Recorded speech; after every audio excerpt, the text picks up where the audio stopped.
Welcome to Aaron Mahnke's Cabinet of Curiosities, a production of iHeartRadio and Grim and Mild. Our world is full of the unexplainable. And if history is an open book, all of these amazing tales are right there on display, just waiting for us to explore. Welcome to the Cabinet of Curiosities.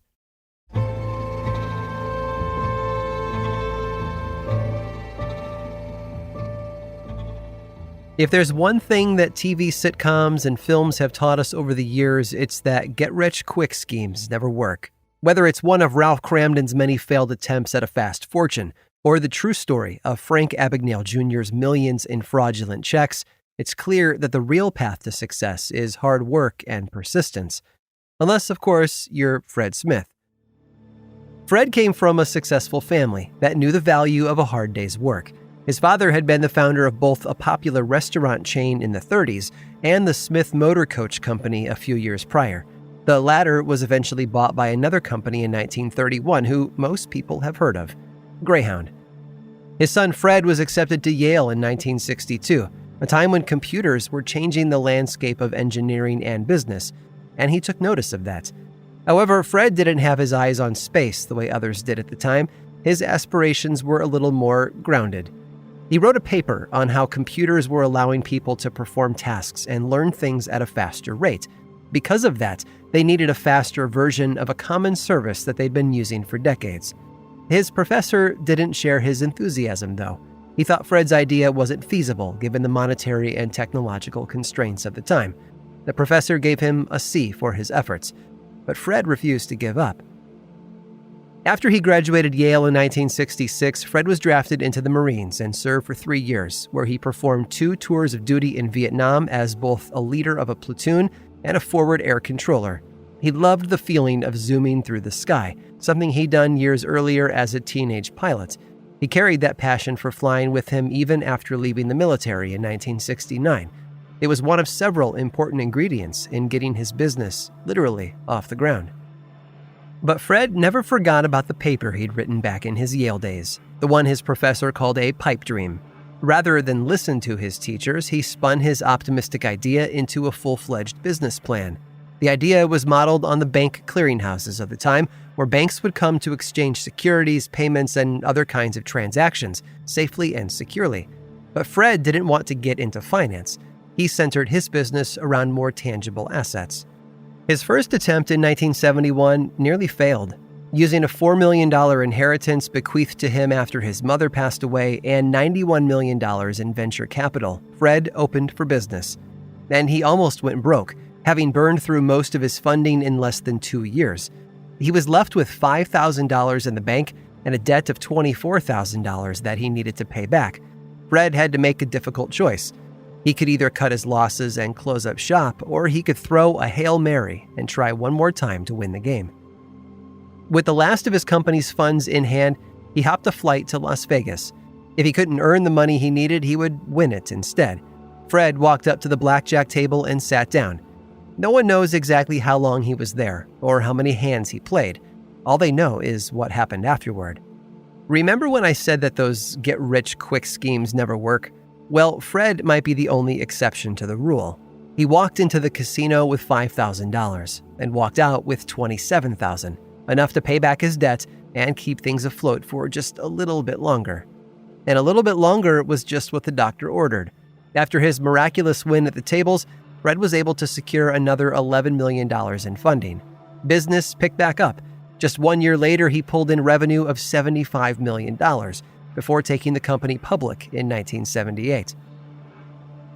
Today, the idea that began as a C economics paper at Yale now generates almost $70 billion in annual revenue and employs over 400,000 people all over the world. And that global team is essential to the main service provided by Fred's company, to ship something overnight. In January of 2000, he had the brand change from its original name, Federal Express, to something much more simple, FedEx. So, was it worth the huge gamble? You bet.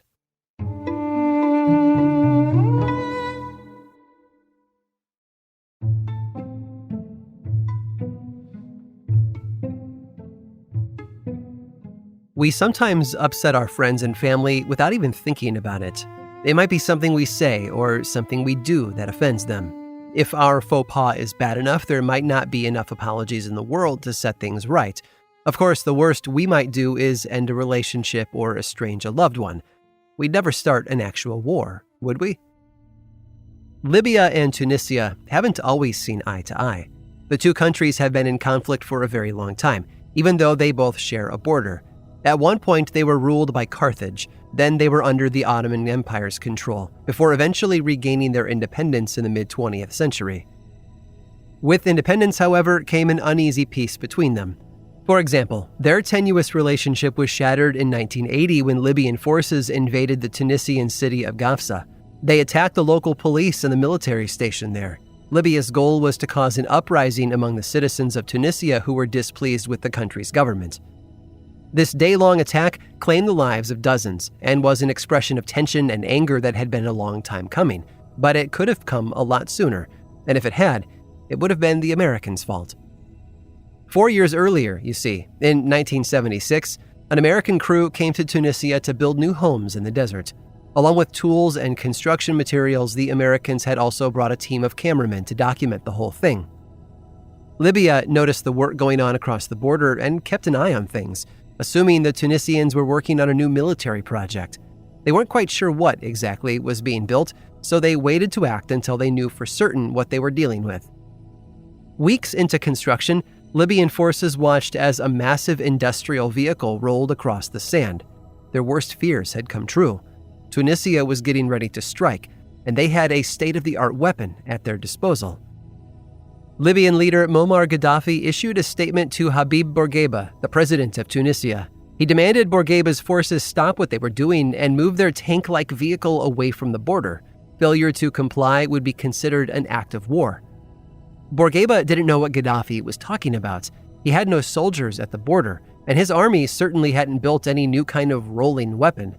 What the Libyans had seen was a relic from a long, long time ago, in a galaxy far, far away.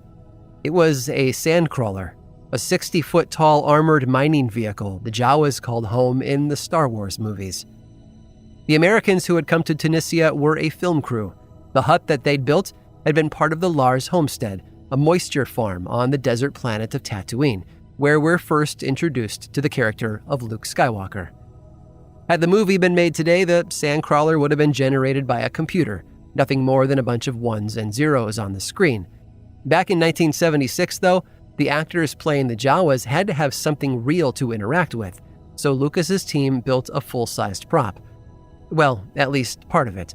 Plans were drafted for an enormous vehicle with actual Panzer tank treads at its four corners. A rust-colored metal base was built on top.